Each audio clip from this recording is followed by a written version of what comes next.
नमस्कार दोस्तों, मैं प्रभात तिवारी और सार्थक क्लास में आप सभी लोगों का एक बार फिर से बहुत बहुत स्वागत है। दोस्तों एक बार फिर से हम बात करने वाले हैं जीके जीएस वन लाइनर की। 24 पार्ट ऑलरेडी अपलोड किए जा चुके हैं और आज ये जो पार्ट है हमारा पार्ट 25 है। जैसा आप लोग जानते हैं दोस्तों, पूरी सीरीज ही मैं तैयार कर रहा हूँ जीके जीएस की, जो कि बहुत ही महत्वपूर्ण है। कोई भी ऐसा वनडे एग्जाम जिसमें जीके जीएस पूछा जाता है, स्पेशली मैं जो तैयार कर रहा हूँ इसको यूपीएससी, यूपीपीएससी और या यूपीएचएससी का जो एग्जाम होता है जिसमें जीके और जीएस पूछा जाता है। ये सीरीज इसलिए भी महत्वपूर्ण सभी अभ्यर्थियों के लिए जो किसी भी कॉम्पिटेटिव एग्जाम की तैयारी कर रहे हैं जिसमें जीके और जीएस पूछा जाए, क्योंकि इस पूरी सीरीज में जो मैं फैक्ट्स लाता हूँ वो सारे के सारे फैक्ट्स एग्जाम ओरिएंटेड फैक्ट्स होते हैं और अप टू डेट होते हैं। तो एग्जाम के लास्ट मोमेंट में जब आपने तैयारी कर रखी और आपको तेजी के साथ रिवीजन करना है, तो मुझे लगता है कि सार्थक क्लासेस से बेहतरीन विकल्प आपके पास नहीं हो सकता है, जहाँ की छोटे से वीडियो में अब मेरा प्रयास रहता है गागर में सागर भरने का। और ऐसा मैं नहीं कह रहा हूँ, आप लोगों का जो लगातार स्नेह मिलता है और इस तरह की जो सीरीज हमारी लाइक की जाती है उससे हमारा भी मनोबल बढ़ता है और निश्चित तौर पर मेरा प्रयास रहता है कि इस पूरी सीरीज के माध्यम से आपकी सफलता को सुनिश्चित कराने का प्रयास किया जाए। तो चलिए दोस्तों स्टार्ट कर लेते हैं आज का वीडियो स्टार्ट करने से पहले दोस्तों आप थोड़ा सा आपको ये बता दें, जो लोग हमारे साथ बिल्कुल नए पहली बार जुड़े तो आपको बता दें हमारे टेलीग्राम ग्रुप भी है यहाँ पर। इसका लिंक आपको जो है इस वीडियो के डिस्क्रिप्शन में मिल जाएगा। तो अगर अभी तक आप टेलीग्राम ग्रुप से हमारे नहीं जुड़े हैं तो बिल्कुल आप जुड़िए, क्योंकि वहाँ पर भी मैं बहुत अच्छे से क्वेश्चन अपडेट किया करता हूँ और अन्य भी जीके संबंधित जीके जी संबंधित जानकारी को लगातार अपडेट करता रहता हूँ। तो चलिए स्टार्ट करते हैं और सबसे पहला फैक्ट दे लेते हैं जो कि संबंधित है जेपीजी और पीएनजी फाइल से।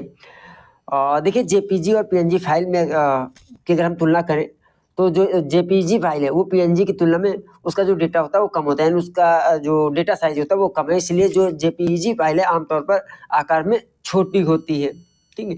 और दूसरा एक फायदा है कि जेपीजी के विपरीत जो पीएनजी फाइल्स है वो पारदर्शी पृष्ठभूमि का समर्थन करती है, यानी ट्रांसपेरेंट बैकग्राउंड के रूप में पीएनजी फाइल प्राप्त की जा सकती। इसीलिए ग्राफिक्स डिजाइन में जेपीजी और पीएनजी में अगर तुलना की जाए कौन सी फाइल ज़्यादा पसंद की जाती है, तो ग्राफिक्स डिजाइन में जो पीएनजी फाइल है वो अधिक पसंद की जाती है।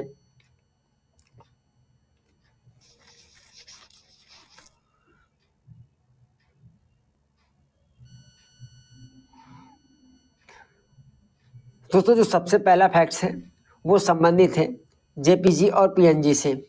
जेपीजी और पीएनजी देखिए क्या है, अलग अलग संपीड़न प्रक्रियाओं के कारण जो जेपीजी फाइल है वो पीएनजी की तुलना में उसका जो डेटा साइज होता है वो कम होता है। इसलिए जेपीजी फाइल आमतौर पर आकार में छोटी होती है। एक और अंतर होता है जेपीजी और पीएनजी फाइल में, वो ये कि जेपीजी के विपरीत जो पीएनजी फाइल होती है, ठीक है, वो पारदर्शी पृष्ठभूमि का समर्थन करती है, जिसके कारण यह ग्राफिक्स डिजाइन के लिए पसंदीदा बन जाते हैं। कौन सी? PNG file. जबकि जेपीजी फाइल जो है पारदर्शी पृष्ठभूमि का समर्थन नहीं करती है। तो आपको याद रखना मुख्य अंतर तो यही देखिए, एक पहला अंतर यही कि जो जेपीजी फाइल होती है अमूमन उसका साइज पीएनजी की तुलना में कम होता है। दूसरा फायदा यह होता है कि जो पीएनजी फाइल होती है वो पारदर्शी पृष्ठभूमि को सपोर्ट करती है, जबकि जेपीजी फाइल में ऐसा नहीं होता है। अगला इंपॉर्टेंट फैक्ट्स है आगमन विधि के संबंधित। आगमन विधि एक वैज्ञानिक विधि है जिसमें विशिष्ट अनुभव और उदाहरणों के द्वारा सामान्य नियमों का निर्माण किया जाता है। किस तरीके से? क्योंकि देखिए आगमन विधि के अंतर्गत जो 4 प्रमुख चरण होते हैं वो चरण कौन कौन से, इनको आप देख लेते हैं। देखिए आगमन विधि के अंतर्गत 4 चरणों का प्रयोग किया जाता है। पहला है कि सबसे पहले आगमन विधि में उदाहरण दिए जाते हैं। उदाहरण यानी एक ही प्रकार के विभिन्न उदाहरणों को छात्रों को के समझ जो है इसमें रखा जाता है। फिर दूसरे स्तर पर उनका निरीक्षण किया जाता है। निरीक्षण में सभी प्रकार के उदाहरणों का अवलोकन कर तुलना की जाती है और समानता देखकर परिणाम तक पहुंचने का प्रयास किया जाता है। उसके बाद जो अगला स्टेप आता है वो आता है नियमितीकरण, यानी ऐसे सिद्धांतों का निर्माण करना जिससे अपने अभीष्ट का सत्यापन हो सके। और अंत में परीक्षण, यानी कुछ अन्य उदाहरणों द्वारा अपने सिद्धांतों की पुष्टि करना। तो ये वो 4 चरण हैं जो आगमन विधि में होते हैं कि सबसे पहले उदाहरण दिए जाते हैं कई सारे, फिर उनका निरीक्षण किया जाता है, उसका नियमितीकरण किया जाता है और अंत में नियमितीकरण के द्वारा जो सिद्धांत बनते हैं उनका परीक्षण किया जाता है। इसके विपरीत अगर निगमन विधि की हम बात करें तो जैसा आप लोग जानते कि जो निगमन विधि है वो आगमन विधि के जस्ट अपोजिट है, विपरीत होती है। इस विधि में अध्यापक छात्रों के सामने सबसे पहले किसी सामान्य नियम को प्रस्तुत करते हैं और बाद में उस नियम के को सत्यापित करने के लिए विभिन्न उदाहरणों का प्रयोग करते हैं। यह विधि अन्वेषण और उद्दीपन चिंतन को प्रोत्साहित करती है। कौन सी? निगमन विधि। अगला पॉइंट है आर्थिक विश्लेषण की सबसे पुरानी विधि निगमन विधि है, जिसे काल्पनिक रीत, विश्लेषण रीत, अमूर्त रीत आदि अन्य नामों से भी जाना जाता है। अगर आपसे पूछ लिया जाए कि निम्नलिखित में से जो काल्पनिक रीत, विश्लेषण रीत, अमूर्त रीत आदि किस विधि के जो है अलग अलग नाम है, तो ये निगमन विधि के अलग अलग नाम है। एंड नेक्स्ट पॉइंट, ये आपके आईसीटी से अगला पॉइंट। आईसीटी देखिए electronic numerical integrated and computer, यानी जिसको हम इनिक के नाम से जानते हैं, ENIC, ठीक है। विश्व का पहला सामान्य प्रयोजन वाला इलेक्ट्रॉनिक कंप्यूटर था, यानी विश्व का पहला सामान्य प्रयोजन वाला इलेक्ट्रॉनिक कंप्यूटर कौन था? इनिक था। इनिक को दुनिया का पहला प्रोग्रामेबल कंप्यूटर भी माना जाता है। हालांकि कंप्यूटर को प्रोग्राम करना एक जटिल मैनुअल प्रक्रिया उस समय होती थी, जिसमें कई दिन लग जाते थे। ऐसा क्यों होता था? क्योंकि आपको मालूम होना चाहिए कि इनिक का आविष्कार कब हुआ था। तो इनिक का आविष्कार हुआ था 1946 में। तो इससे आप अनुमान लगा सकते हैं कि कंप्यूटर के प्रारंभिक दिनों में प्रोग्रामिंग करना कितनी जटिल प्रक्रिया होती रही होगी, ठीक है। एंड नेक्स्ट पॉइंट, भारतीय पूंजी बाजार को विनियमित करने की वैधानिक शक्तियां भारतीय प्रतिभूति एवं विनिमय बोर्ड के पास हैं। भारतीय प्रतिभूति एवं विनिमय बोर्ड, यानी इसको हम सेबी के नाम से जानते हैं। तो सेबी की स्थापना भारतीय प्रतिभूति एवं विनिमय बोर्ड अधिनियम 1992 के प्रावधानों के अनुसार 12 अप्रैल 1992 को हुई थी। यानी सेबी की स्थापना कब हुई थी? तो सेबी की स्थापना हुई थी 12 अप्रैल 1992 में।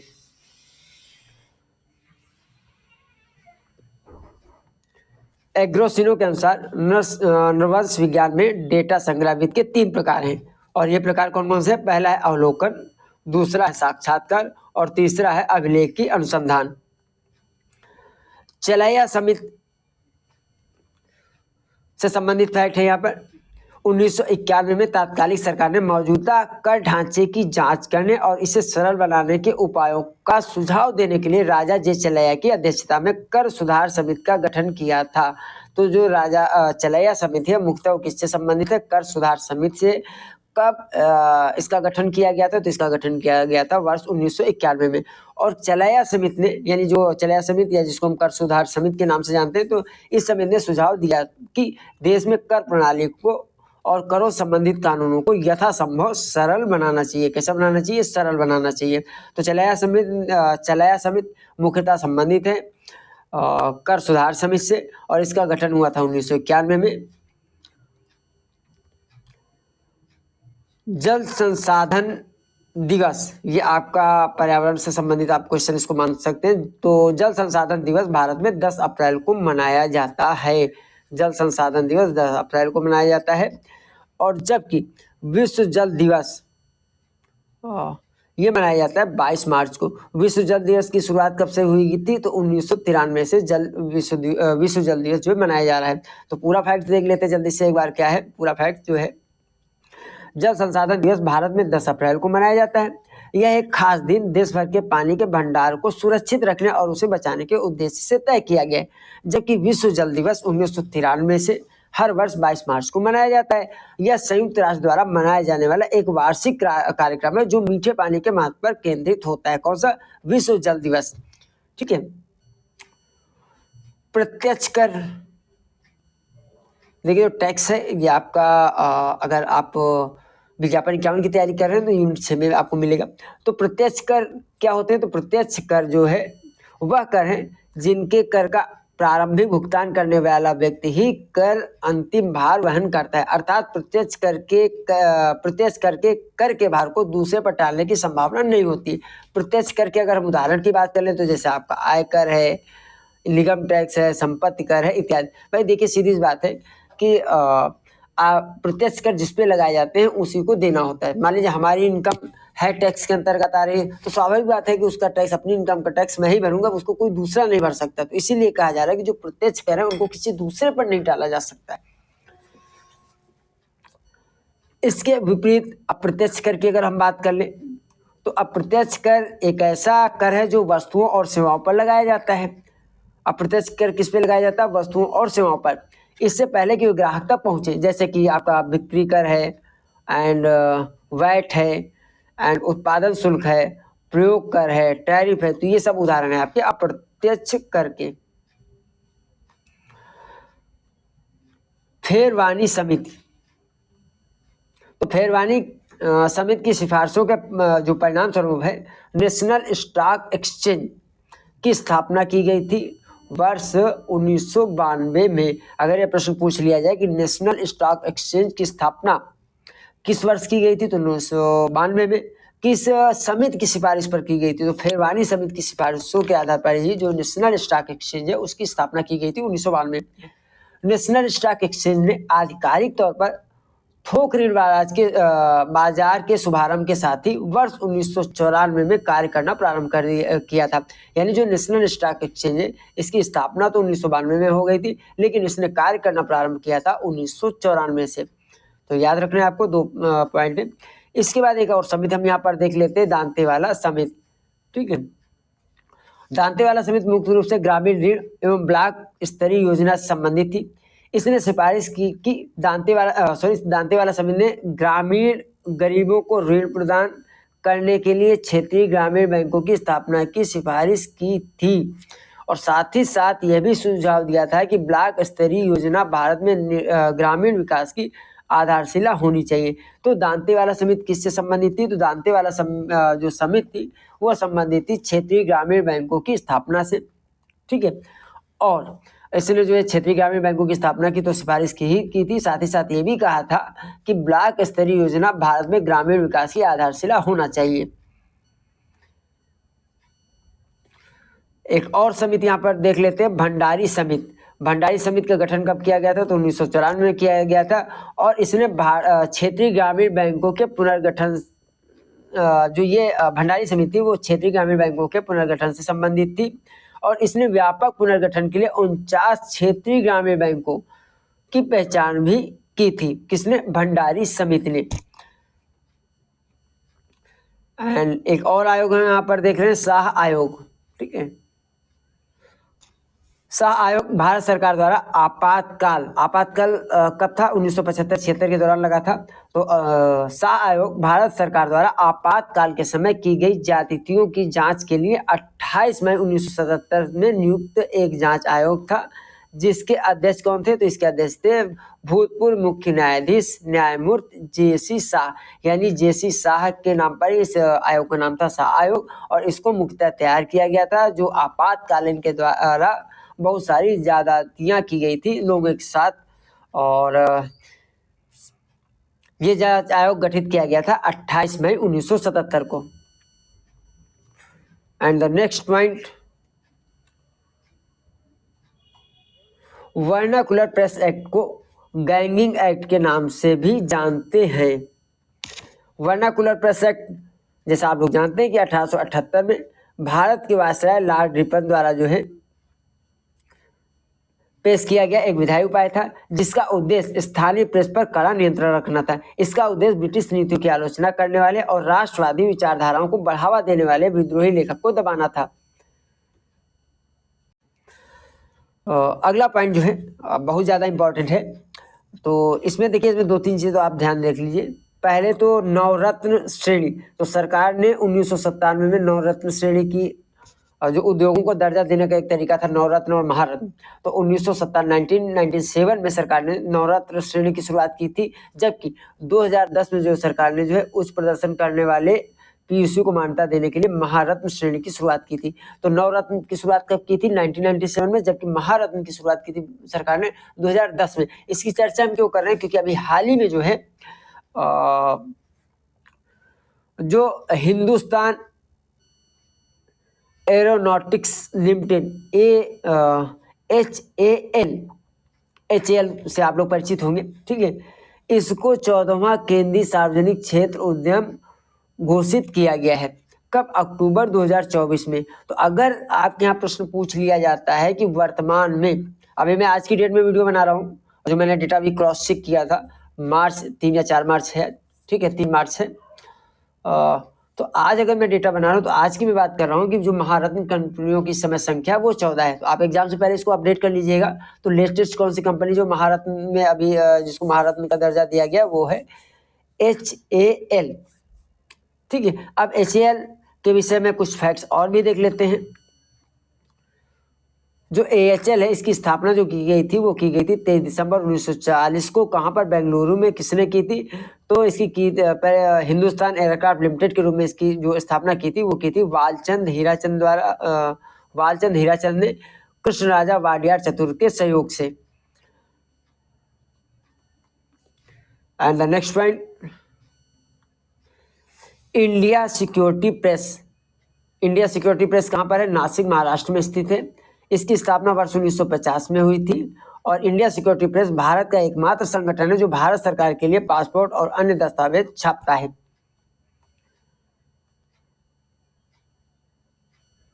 नेक्स्ट पॉइंट, फिलिक्स वक्र।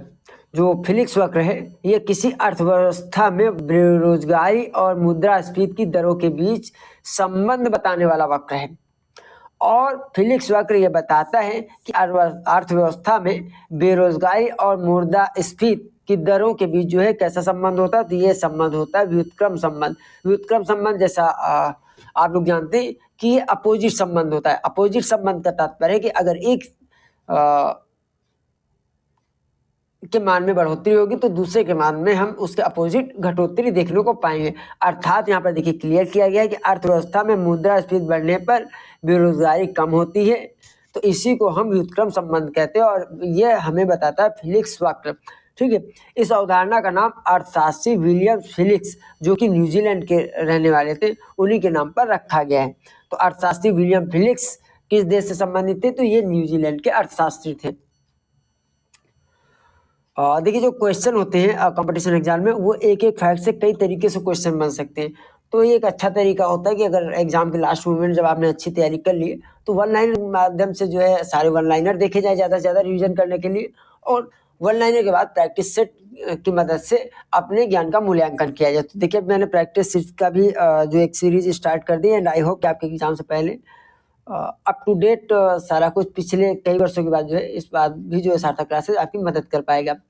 अपडेटेड जो नोट्स हैं, प्रैक्टिस सेट है, वन लाइनर, उनके माध्यम से। अगला पॉइंट ले लेते हैं। नीलगिरी जो है भारत के दक्षिण में स्थित एक पर्वतमाला है। यह पर्वतमाला पश्चिमी घाट श्रृंखला का हिस्सा है। यानी जो नीलगिरी है वो किस घाट का हिस्सा है? तो पश्चिमी घाट का हिस्सा है। नीलगिरी पर्वत श्रृंखला का कुछ हिस्सा तमिलनाडु, कर्नाटक और केरल में भी है। और यहाँ की सबसे ऊंची चोटी की अगर बात करें नीलगिरी की तो वह है डोडा बेट्टा, और जिसकी ऊंचाई लगभग है 6737 मीटर। नेक्स्ट पॉइंट है भारतीय मानक ब्यूरो उपभोक्ता मामलों, खाद्य एवं सार्वजनिक वितरण मंत्रालय के अधीन कार्य करती है। पहले इसका नाम भारतीय मानक संस्थान यानी ISI था, जिसकी स्थापना 1986 में हुई थी। यानी पहले ISI था और अब इसका नाम बदल के भारतीय मानक ब्यूरो यानी BIS कर दिया गया है। 20 तो 20 BIS से संबंधित एक फैक्ट्स और है, उसको भी हम लोग यहाँ कवर कर लेते हैं अगले पॉइंट में। नया भारतीय मानक ब्यूरो यानी BIS अधिनियम 2016, जिसे अभी 22 मार्च 2016 को अधिसूचित किया गया था और इसे 12 अक्टूबर 2017 को लागू कर दिया गया था। यानी ISI जो था वो बदल के BIS हो गया था। कब? 12 अक्टूबर 2017 से। भारतीय मानक ब्यूरो का मुख्यालय की अगर बात करें तो भारतीय मानक ब्यूरो का मुख्यालय कहाँ है? नई दिल्ली में है। और इसके अन्य क्षेत्रीय कार्यालय जो है कहाँ पर है? जो दक्षिणी कार्यालय है वो चेन्नई में, उत्तरी कार्यालय चंडीगढ़ में है, पूर्वी कार्यालय जो है कोलकाता में है और मध्य कार्यालय दिल्ली में स्थित है।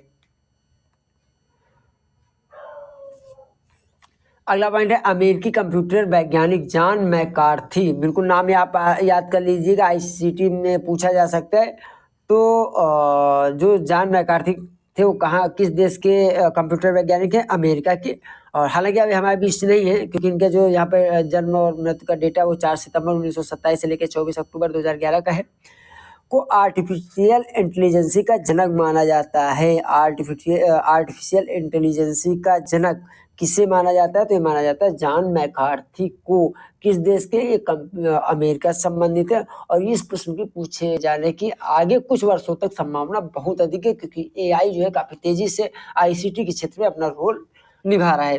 तो कहीं पर भी अगर आपके यहाँ आईसीटी पाठ्यक्रम है तो मैं आपको सुझाव दूंगा कि थोड़ा सा एआई का पोर्शन आप जरूर चेक कर लीजिएगा। क्वेश्चन बन सकते हो, इसकी संभावना अधिक है। अगला सिमोन, यानी सिमोन में क्रू इंटरएक्टिव मोबाइल कंपेनियन। यह एक एआई आधारित अंतरिक्ष में उड़ान भरने वाला पहला रोबोट है।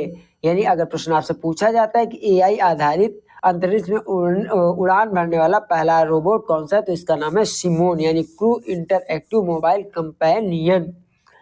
यह एयरबेस और आईबीएम, ये दो कंपनियां हैं, द्वारा विकसित, एयरबेस और आईबीएम द्वारा विकसित अंतरिक्ष यात्रियों के लिए एक एआई आधारित सहायक है। और इसको वित्त पोषण मतलब फाइनेंस किसने किया? तो फाइनेंस इसको किया था बनाने में जर्मन एरोस्पेस सेंटर ने। क्लियर? किसी वस्तु के वास्तविक मूल्य की बजाय मौद्रिक मूल्य से प्रतिक्रिया व्यक्त करने को क्या कहा जाता है? तो इसे कहा जाता है मुद्रा भ्रम। नेक्स्ट, योजना आयोग को, अब देखिए योजना आयोग का फैट ले लिया गया है, योजना आयोग और नीति आयोग। योजना आयोग को समाप्त कर दिया गया, अब नीति आयोग बना दिया गया, तो इससे उसको बिल्कुल आप अपडेट रहेगा। तो योजना आयोग को जो है 15 मार्च 1950 को सबसे पहले जो है संविधान के अनुच्छेद 29 के अनुपालन में स्थापित किया गया था, जो राजनीति के निर्देशक सिद्धांतों का एक तत्व है।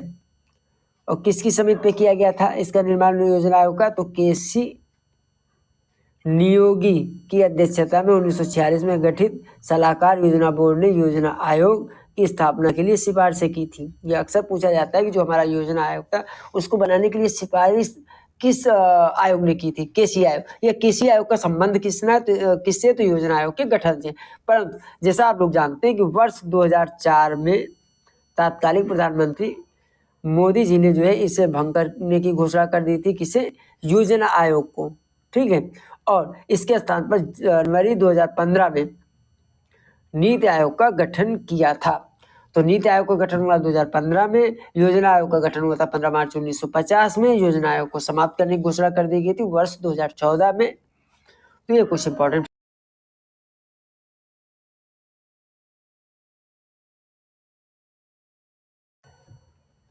भारत में विश्वविद्यालय शिक्षा में सुधार के लिए सिफारिश करने के लिए लॉर्ड कर्जन द्वारा जो है 1902 में भारतीय विश्वविद्यालय आयोग की नियुक्ति की गई थी और इसका अध्यक्ष बनाया गया था टॉमस रैले को। टॉमस रैले के अतिरिक्त इसमें 2 सदस्य थे। पहले थे सैयद हुसैन बेलगामी और दूसरे थे गुरदास बनर्जी।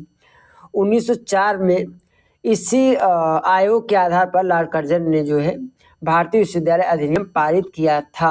यानी भारतीय विश्वविद्यालय अधिनियम की स्थापना की गई थी 1902 में और भारतीय विश्वविद्यालय अधिनियम पारित हुआ था 1904 में। भारतीय विश्वविद्यालय अधिनियम भारतीय विश्वविद्यालय आयोग के अध्यक्ष थे टॉमस रैले। अन्य 2 सदस्य सैयद हुसैन बेलगामी और गुरदास बनर्जी।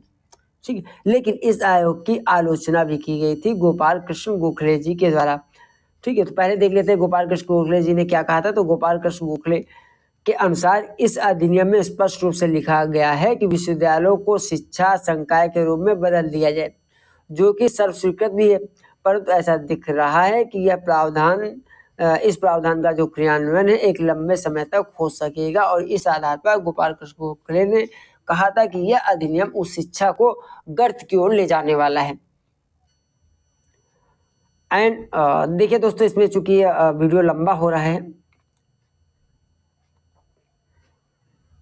ये वीडियो लंबा हो रहा है, इसलिए 50 फैक्ट डाल लेके मैंने 30 फैक्ट्स इसमें लिए हैं। और 30वां फैक्ट है, राष्ट्रीय विकास परिषद भारत में विकास संबंधित मामलों पर निर्णय लेने तथा उन पर विचार विमर्श 6 अगस्त 1952 को बनाया गया था और एक कार्यकारी निकाय है जिसके अध्यक्ष प्रधानमंत्री होते हैं। तो अगर आपसे पूछ लिया जाए कि राष्ट्रीय विकास परिषद का गठन कब किया गया था, तो इसका गठन किया गया था 5 अगस्त 1952 को। और इसके अध्यक्ष कौन होते हैं? तो इसके अध्यक्ष होते हैं वर्तमान के प्रधानमंत्री। ठीक है। तो जिस समय प्रश्न पूछा जाएगा उस समय देश के जो प्रधानमंत्री होंगे वही राष्ट्रीय विकास परिषद के अध्यक्ष होंगे। तो दोस्तों ये आज का वीडियो था। हमारा प्रयास यही रहता है कि जो फैक्ट्स हैं वो अप टू डेटेड हो, गलती की संभावना बिल्कुल ना हो।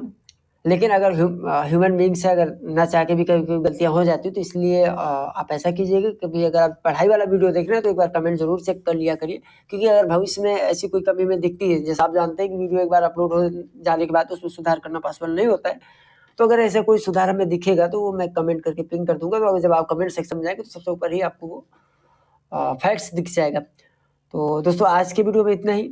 अगर आप बेहतरीन तरीके से MCQ के माध्यम से प्रैक्टिस करना चाहते हैं तो सार्थक क्लासेज ऐप डाउनलोड करके स्टोर सेक्शन विजिट करके वहां पर आप जो टेस्ट सीरीज है उसका फायदा ले सकते हैं और बेहतरीन प्रश्नों के संग्रह से आप अपनी तैयारी को और बेहतर कर सकते हैं। तो आज के वीडियो में इतना ही। हम आपसे फिर मिलते हैं अगले वीडियो में, तब तक के लिए नमस्कार।